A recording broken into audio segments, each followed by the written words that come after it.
svim nazočnim mir i dobro.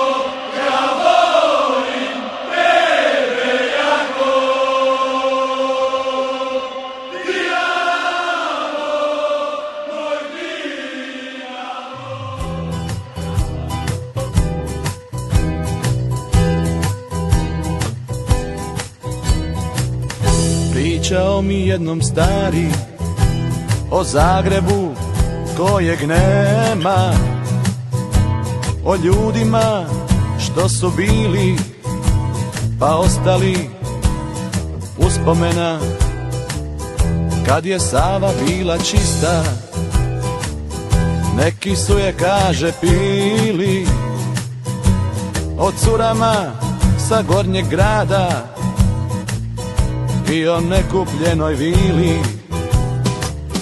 Tješio se jer u meni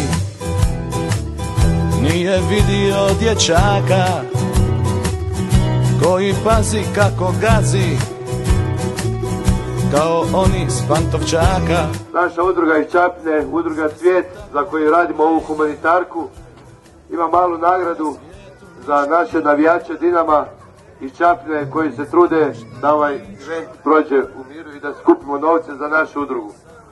Evo, izvolite. Ja zbog žena nisam htio, al zbog Dinama sam pio, zbog Dinama kad je gubio. Ja zbog žena nisam htio, al zbog Dinama sam pio, zbog Dinama kad je gubio.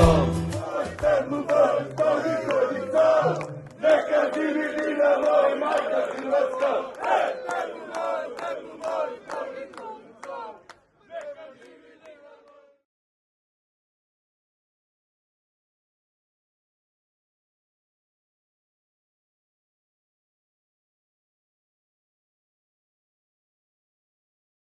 Živio Dinamo i majka Hrvatska!